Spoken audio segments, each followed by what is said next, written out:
every Thursday. We got paid. No, you paid us every week. Every Lord week. have mercy. Yeah, you write you write every 2 weeks. Yeah. And Steve talked about how when he worked for the other radio station, that they wouldn't get their checks on time. You get in this shop, you got a check. Yeah. And we're big as 3 Migos. Okay, so you want to get closer? Yeah, yeah. Okay. There you go. Okay, now we go. You got, you No, think, no. you think you need to be on that angle right there a little bit? Okay, you want me to come around? Yes, ma'am. Okay. I was raised in the dark room. Okay. And my father used to take film, you know, take pictures, bring it into the dark room. We would take Tell him about the alley. do the exposure. Oh, yes. You know, do the That was exposure. a dog. That's a Was it a dark dark room. room? That's what we consider. It was dark in that alley. This is the alley close to Joseph Lowry. Yeah, it's about 3 blocks over. Okay. Yeah, 3 Okay. blocks over. That's one of the streets, and see the gentrification that's happening. Oh, yeah. You know, one of the things a lot of people talk about Bill Clinton, but this is when you look at gentrification and redlining as it captures a 20-year cycle. If I know I'm here and I want to acquire the property that's here, and I make loans here, and I make the loan to balloon after 5 years, after 10 years, after 20 years. Right. When that loan balloons, I know that when you go to refinance, I'm not going to refinance you. That's right.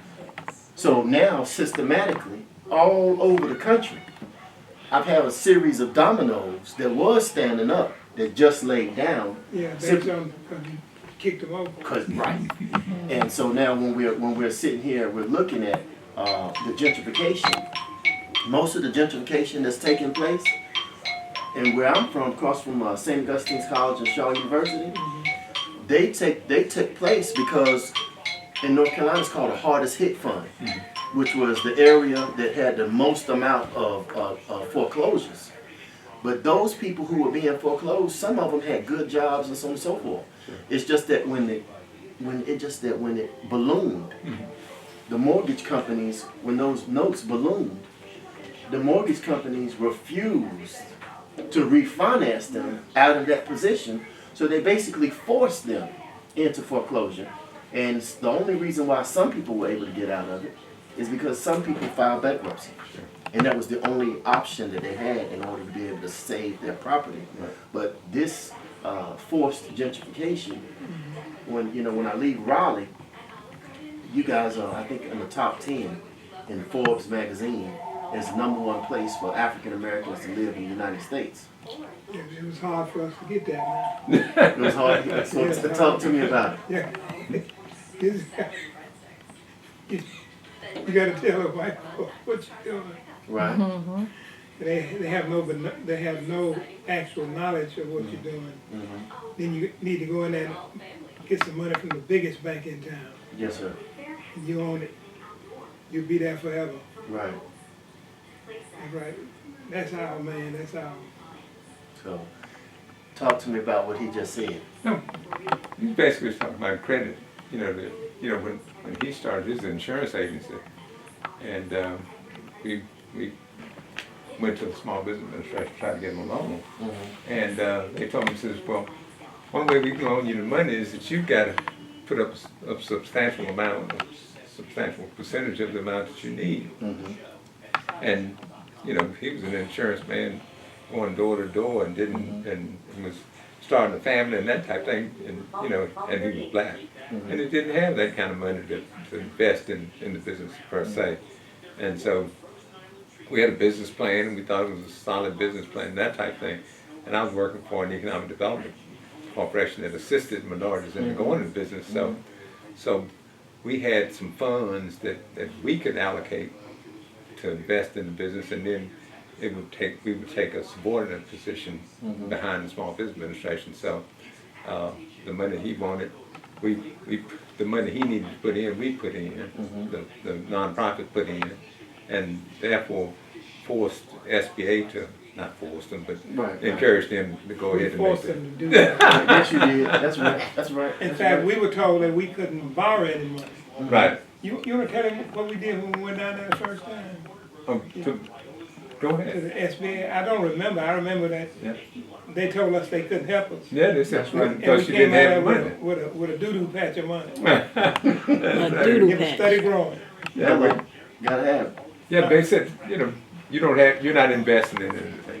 Mm-hmm. You're not investing in any money in the business, and so, like I say, the nonprofit took a subordinate position and said, we'll invest this amount of money so he can get the loan. Right. And then, later on, the SBA, he was paying on the SBA loan and wasn't supposed to pay the nonprofit back Yes, sir. until he paid off the SBA loan, but the guy that was directing the program went to Hunley and by night and said, can you pay us our money? Because he figured, oh, your business is doing well, you can pay us back. So you must be doing something right. Yeah, Okay. No, that's illegal. That's against the law. yeah, right. And, we can't go in first position. We got to go way down Right. on the backside. Yes, sir. Yes, sir. Yes, And sir. we did well. In fact, the man told me he wanted to get paid out. Yeah, oh yeah, he wanted to pay that. But Hunter told him no, that he had a subordinate position until we paid SBA, we wouldn't have to pay it. And by the time he paid SBA, the nonprofit had ceased to exist, and so the loan was forgiven, period. So Right. Right. that was a good thing for us. In some ways, you just kind of figure it out by listening. Yes, sir. Yes, sir. And I think most of ours was with prayer. Yeah, definitely. Praise Because you're talking about in we're talking 72, 73. I think you started insurance agent in 73, and it was almost impossible to try to get loans for black-owned businesses in 73. Almost impossible unless you had a lot of profit and you could mortgage it and that kind of thing, and then you get back to your point about gentrification, that kind of thing. Folk loan you money in hopes of getting the profit later on. But no, We learned some it was tricks. difficult. I Oh mean, yeah, we we learned had some maneuvers. maneuvers. Yeah, Okay. we learned maneuvers on how to We do learned it. some maneuvers. Yeah. Okay. Okay. Well, one of the things that surprised me is that I've done work with economic empowerment zones. Last year, I was deal flow manager of a $125 million fund. Not bad. But let me tell you, that on the front end, Mr. Hunter, you're absolutely right, Mr. Batts. It wasn't bad. The challenge that I ran into is that our community was economically illiterate. So it did not matter the echelon. It didn't matter whether you were a PhD, an MD, an engineer, a truck driver with 10 trucks, Shoplifter. or shop. Yeah, they just didn't understand. And so right now in my email, I have about 2,000 acres of land. And with the opportunity zones that they passed, most of the opportunity zones have 3 requirements. And his name's on all of them now. Can I tell you that? I'm telling the truth. I man. received the prophecy. I received the prophecy. Okay. But the thing is that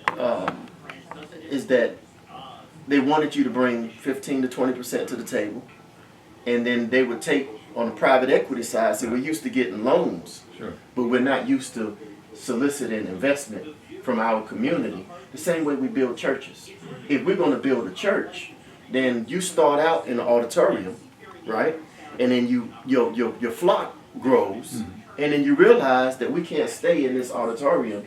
We need a building. Sure. And so then you might go lease a building. And then after a while, you lease the building and the flock grows a little bit more, and you realize we're paying this rent. We need to go ahead and buy us a building. Sure. So then you buy you a building, and then the flock grows a little bit more, and you realize, hey, our growing. needs have changed. Yeah, you growing. So then what you do is you go build another building on the land that you originally built. And so a lot of our community, the opportunity zones or the tax credit and empowerment zones, we're sitting on platinum mines that are not being mined.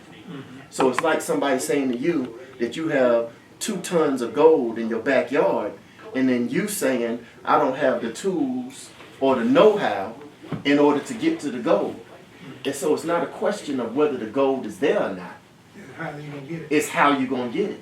And so the real question is from an intergenerational perspective, how are we organizing teams to where the 77-year-old man, the 53-year-old man, and the 33-year-old man, my oldest son is 34, okay?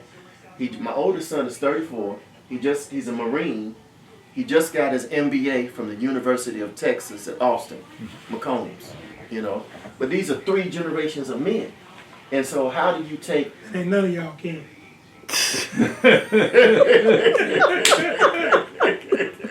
Ain't none of them can. You know, how do we take these 3 generations of men, Yeah.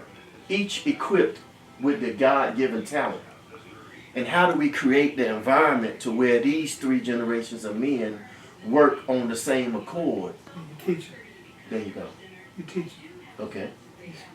You set everything out there for them, Mm-hmm. and you damn not to get it done. That's right. But y'all can. That's right. That's right. And my dad was a bootleg, Okay. right? You got your So- entrepreneurial skills. So were the from here. Kennedys. So were the That's Kennedys. right. That's Yeah. right. But I'll be honest with you,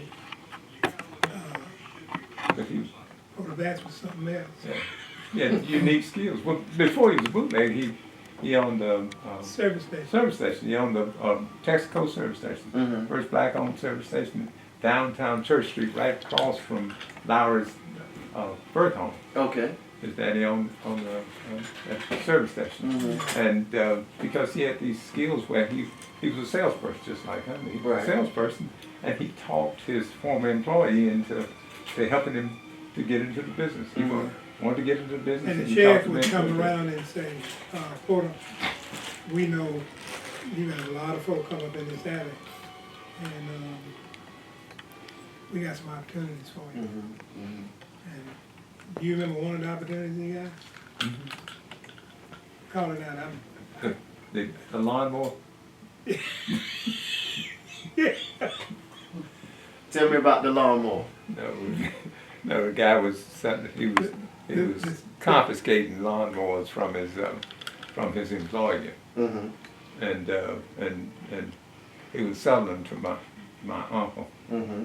and so for my uncle to keep the lawnmowers, all he had to do was tell him who he was getting them from. Mm-hmm. And, You know, they were hot. but he could keep them as long as he told on it. Yeah. Yeah, and the sheriff say, all I wanna know is who bought them. Right, right. He said, you can keep all you Keep want. all you want. Keep whatever you can do, charge them whatever you want to charge them. I just want to know who bought them. Right, right, right, right. So, I mean, it's kind of funny, but the sheriff came over there and said, Porter, you got a good business. It's a good business. He said, well, what do you expect me to do? He said, no, I expect you to just make some more money and just tell me That's right. who you buy it from. Who you buy it from? How about that? That was his. You know, what I like about, you know, I've always been raised to look for the silver lining in all conversations. Yeah, And, you know, and take some of the silver out. and as you can. And what I hear you saying is something I've often said is keep the passion, change the product. Right. Okay. Because the passion for excellence Right. is not dependent on the product or service. Mhm. You know, if you are committed to excellence, You can make it. you're going to make it, because it doesn't matter whether I'm doing excellence with bootlegging liquor or whether I'm doing excellence in insurance. By the way, I'm a licensed insurance broker and financial advisor since 1994. You know, I got the insurance under the spirit of disclosure. Under the spirit of disclosure, I want to say that. But I'm not in Alabama. I'm just in Right, North Carolina, right. South Carolina. Not a problem. You know, but When I told doctor that you've been writing my insurance for the Healthy Communities Walk, when I had it over the last 3 years, he was like, he can write policies in North Carolina? I was like, you don't understand. that's good though. And so when we take that, the real question is when you've already established that brilliance, I look at your insurance agency like a kernel of corn, right? And if I take one corn seed and I put it in the ground, I'm going to We're way get, ahead of the game. that's right, 4 to 6 ears. And each ear has 300 to 500 seeds. You see what I mean? Sure. So if each ear on the low side has 300 seeds and four ears, that's 1,200 seeds. We wanna make sure your knives are sharp and you go to break that stuff off. Well, you know what? You shared with me a culture just now. Because if you ever have a chance to eat dinner with Miss Tamisha Thomas, which you'll notice, I've never seen anybody do this before, Mr. Banks. I've never seen somebody take a knife, take the corn, tilt it up, and then take a sharp knife and serrate the Make fingers corn out of it. off and stick the corn to the side and proceed to eat. You weren't born in No, South sir. enough. Well, I was We born in do North. that. We do that in, in Alabama. Well, see, what he did was you just gave her a affirmation and a confirmation. So now I know where you got it from. Okay.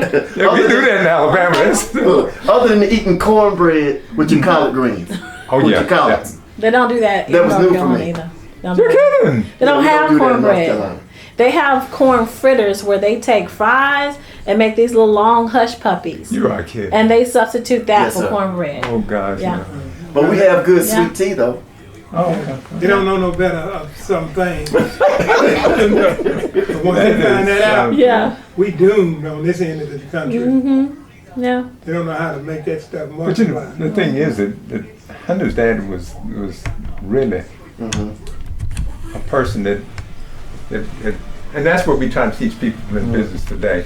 You know, find a need and meet it, and that's Right. basically what he did. Because Right. here it is, he comes out. His thing is he's come from rural. Gladstone. Yeah, from Gladstone, what we call it's called Tony now, but he comes out of the country. He didn't. His dad was basically, I guess you'd say, Bootlegger. yeah, he was a bootlegger, but by day he was like the overseer of all the black All folks the that worked black at the folk at nursery. plantation. Yeah, that worked at a nursery, and they grew, you know, all the evergreens and that kind of thing. And so basically, our father didn't want to do that.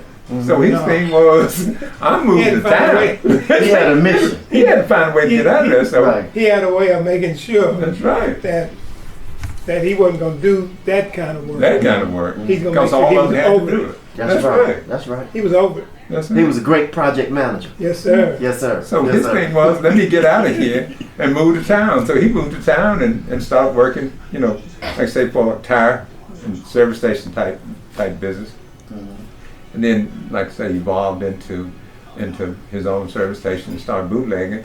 But then, you know, as even while he was bootlegging, if that wasn't enough, you know, basically Huntsville was segregated to the point that you couldn't go to a hotel Right. or a motel.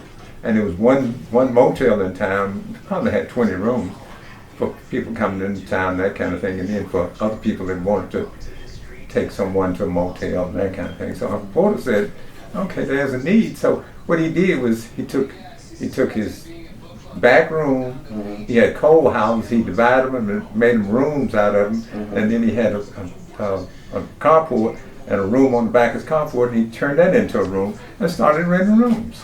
And we So- call that ingenuity. That's right. I'm talking, that was a need, and he met the need. Right. And I'm talking about, and not only that, the thing that amazed me as a kid, I'm like 13, 14 years old, I'm going like, he had the Vision. rental, the linen rental place, where you In get his your house. sheets and towels and all this kind of thing. He would come to this house like it's a No, we were- hotel. Oh yeah. They were coming in there, We they were bring in, watching with those the tubs right. with a little electrical thing on it. Yes, sir. We watched all of the linen Right. at the house. Mm. So Daddy got in with the Linen White Linen rental. Company. Yeah. and so I said, Daddy, let's see if we can rent some of this stuff. I said, you know, I don't have to get out there in the morning, Right. and we'll let them wash the clothes. Right.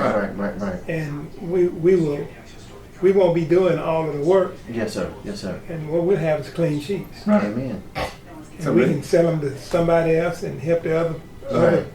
constituents. Right. And I'm looking at him going like, he's got National Rental Linen Company coming in like he's a legitimate business. I mean, No, he was. And I We am. made him legitimate. That's I'm right. That's going right. like, for real? That was funny. Well, to see, me. what they realized is his commitment and ability to deliver. Yeah. Oh, You yeah. know, the talk game is good, but the do game is a lot And let me better. say this, Yes, sir. he could talk. Oh, He's yeah. out. Yeah, That's where he got it. talk. That's where Hunter got it. He got to talk to everybody. He got it off them all. But see, that talking opens up the door. That's correct. You don't even No. have to knock on it. That's right. No. Hunter got it honestly on that one. He took right after him. So, Yeah. he And when we had when the daddy came and brought me a gun for my birthday, Mm-hmm. he said, "Don't ever say I never gave you nothing. Take this for your birthday." I said, "Yes, sir." Mm-hmm. So 2 days later, he came in and said, "I need to pick up that money on that damn gun I sold you." And he ain't sold me no gun. He said, "Barbara, didn't I sell him a gun?" She said, "No, sir, Mr. Porter. You gave him that for his birthday." He said, "God." I'm Yeah. serious. I still got that gun that long. That's all right. That's all right. That's all right. So, what would you like to see? I mean, you've had a lot of experiences. I want to see what's in the future. Okay, talk to us. What do you want? What type of future you want manifested? Because this is the thing. When I have opportunity to sit amongst you gentlemen, I wish my dad was here right now. My father passed away in another country, in the Philippines, and I'm a trustee over a church. I mean, with a church, you know. So in the Baptist tradition, I've been involved in a lot of situations, and because of COVID, I couldn't be there for my father. He didn't get military honors and a lot of those things. But my father, looking down from heaven right now, be very happy that I'm with you, because it takes a village to raise a family, you know. And what we have to do a better job at is different groups of men, is how we realize the needs that are in our community, and then how do we build teams together. You know, one of the reasons Can I help you out a little bit here, Help Mr. me Bass? out. Let me. Dr. Allen knew you attended Shaw University, but you know I'm a graduate of UAB, and Mr. Bass would always say, "We did a lot. Tamisha graduated from that. You know, this ain't no A&M graduate. This is a UAB graduate." But his father wouldn't allow him to attend Duke University, wouldn't allow him to attend any of the top tier white universities in North Carolina. He made him go to Shaw. This man has set over mergers and acquisitions and worked for the top, Price Water, Duke, and all of those companies, overseeing the transference of wealth with those companies. But he'd rather work with my little business in the community and gives a lot. You know why? Don't you? Why is that? You know the key, because you do the same thing. Let's hear Okay, it. well, he knows. No, well, I want you to tell people. Why? Well, number one, if you don't grow your future, it ain't gonna grow itself. that's right. So, you know, he's gonna grow his future. And while we're gonna be out here concerned about stuff, we're gonna find something new that he's doing, that we just take his idea and we're gonna run like hell with it. Exactly. Right. And that's what you just hit the nail on the head. My father always tell me is, if you take the sharpest swords out of your community and send them to another community to serve, what's the likelihood